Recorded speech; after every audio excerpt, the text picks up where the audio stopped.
Hello, இன்றைக்கி நம்ம பார்க்க போகிறது SC 240. அதை பொறுத்த அளவில் auditors responsibilities relating to fraud in an audit of financial statements. Okay, இந்த SC 240 இருக்கு இல்லையா, இந்த SC 240 only deals with fraud தான். அப்போ ஃப்ராடுன்னும் போது என்னது, it is an intentional activity. இன்டென்ஷனலாக ஒருத்தர் ஏமாத்துறதுக்காகவோ இல்லை இன்டென்ஷனலாக நம்ம ஏதோ ஒரு கெயின் பண்ணணும் அப்படிங்கிறதுக்காகவோ செய்கிறது தான் ஃப்ராட். பட் அதில் ஃப்ராடுன்னு ஏன் சொல்கிறோம் அப்படின்னா, நியாயமாக அதுக்கு நமக்கு சேர வேண்டியதாக இருந்தால் அதுக்காக நீங்கள் அதை இன்டென்ஷனலாக ஒரு வேலையை பண்ணி அதை வாங்கிக்கிட்டா அது பேர் ஃப்ராடே கிடையாது. எப்போ அது ஃப்ராட் ஆகும்னா, நீங்கள் இன்டென்ஷனலாக ஒருத்தரை டிசீவ் பண்ணி உங்களுக்கு வர வேண்டியது இல்லை அது ஆக்சுவலாக, பட் ஆனாலும் நீங்கள் அதை வாங்கிக்கிறீங்க. அப்போ இல்லீகலாகவோ இல்லை அன்ஜஸ்டாகவோ நீங்கள் ஒரு பொருளை அடைய நினைக்கிறீங்க, இல்லை ஒரு கெயின் அடைய நினைக்கிறீங்கன்னா அது ஃப்ராட். ஸோ இந்த ஃப்ராட் அப்படிங்கிறது என்டிட்டியில் ரெண்டு விதமாக நடக்குது. It's very important in SC 240 because அந்த fraud in financial statements identify பண்ணுறதுக்கு ரெண்டு மெத்தட்ஸ் இருக்குது. ரெண்டு மெத்தடாக வந்து அந்த ஃப்ராட் வந்து ரிஃப்ளெக்ட் ஆகும் ஃபினான்ஷியல் ஸ்டேட்மெண்ட்ஸில்.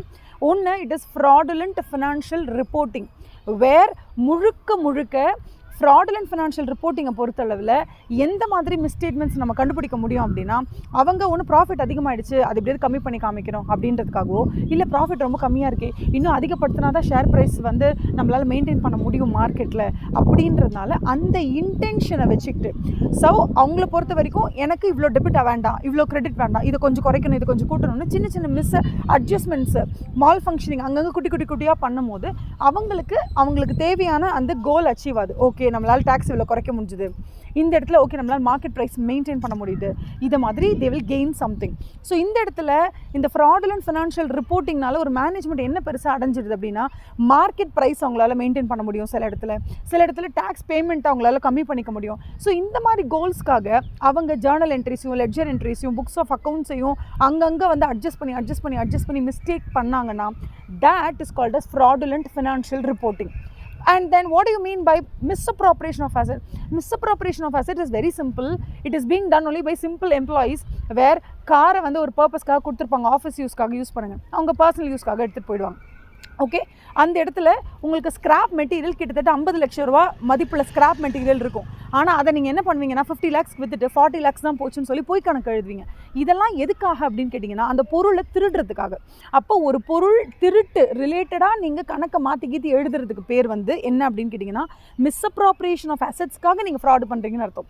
இதுவே இங்கே பாரு, நான் ஒன்றும் அந்த காரை எக்ஸ்ட்ராவாக 2 கிலோமீட்டர் ஓட்டணும்னு ஆசைப்படல, ஓகேவா, இந்த லேண்ட் அண்ட் பில்டிங்கை என்னோட பர்சனல் யூஸ்க்காக நான் யூஸ் பண்ணணும்னு ஆசைப்படல, ஆனால் எனக்கு டேக்ஸு பேமெண்ட்டை கொஞ்சம் கம்மி பண்ணணும், அதனால் நான் என்ன பண்ணேன் அப்படின்னா சேல்ஸை கொஞ்சம் கம்மியாக போட்டு காமிச்சிருக்கேன், ஓகேவா, இதுதான் நான் பண்ணேன், நான் ஒன்றும் பொருளை திருடல அப்படின்னு சொல்கிறவங்களும் ஃப்ராடு தான் பண்ணியிருக்காங்க. அவங்க பண்ணுற ஃப்ராடுக்கு பேர் ஃப்ராடுலண்ட் ஃபினான்ஷியல் ரிப்போர்ட்டிங். இதுவே எனக்கு இந்த பொருளை என்னோட பர்சனல் யூஸ்க்காக பண்ணிக்கணும் அப்படிங்கிற மோட்டிவில் ஒருத்தர் அந்த லெட்ஜர் என்ட்ரியோ இல்லை வந்து புக்ஸ் ஆஃப் அக்கௌண்ட்ஸ்லையோ என்ட்ரி அங்கங்கே அட்ஜஸ்ட் பண்ணுறாங்க அப்படின்னா அந்த மிஸ்டேட்மெண்ட்டுக்கு பேர் வந்து மிஸ்அப்ராப்ரியேஷன் ஆஃப் அசெட்னு சொல்லுவோம்.